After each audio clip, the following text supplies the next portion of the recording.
Сәлем достар, сіздермен Жанар Бөлен каналы. Егер видеолар ұнап жатса, лайк басып, комментарий қалдырып, достарыңызбен бөлісуді ұмытпаңыздар. Ал бүгін сіздермен біз ерекше тағам, яғни жүгері қосылған. Ол үшін ең алдымен бізге керегі табамызды қыздырып аламыз және сұйық майымызды құямыз керегінше. Сосын туралған пияздарымызды салып, жай отта, яғни қуыра бастаймыз. Мінекей қуырылып жатқан пиязымыздың үстіне туралған еттерімізді саламыз, қандай түрі болса да жарай береді. Сосын үстіне менде қатырылған болгар бұрыштары бар, соны қостым кішкене. Қызыл түсі, жасыл түсін және туралған сәбіздерімді осылай ұзынша етіп турадым, әдемі көріну үшін.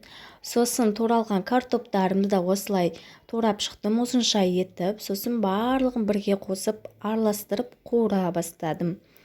Сосын үстіне мінекей осылай подливасына, яғни бұл біз қазір подливасын жасап жатырмыз ғой, дәмдеуші қостым да үстіне су құйып, бір ас қасық тұзымды салдым да бетін жауып қойдым. Ал ол уақытта ол қайнап жатқанда күрішімді қуыра бастадым, 1-2 ас қасық майға. Себебі ол жабыспас үшін қажет бізге. Кішкене ғана қуырасыздар, сосын үстіне су құясыздар да кішкене тұз араластырып жеріп, мінекей видеода көрсетілгендей етіп қайнап шығады. Сосын қайнағаннан кейін палау жасағанда бұқтырып қоясыздар ғой, солай арасын бұқтырып осылай шұқып қоясыздар. Сосын жауып қоясыздар да жай отта пісіріп аласыздар. Ең қызығы бұл жерде бізде осылай қайнап болған соң шыққан подливамызға жүгері қосып араластырып қоясыздар. Ал мінекей мына жерде мен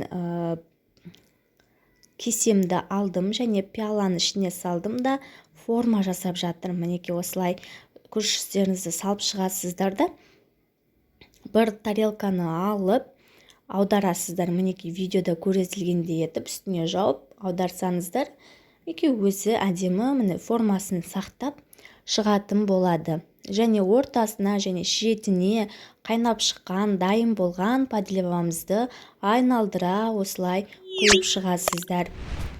Сіздер де жасап көріңіздер, ас болсын, өте дәмді болады. Балаларыңыз таласып жеп қояды, жүгерісін әсіресе.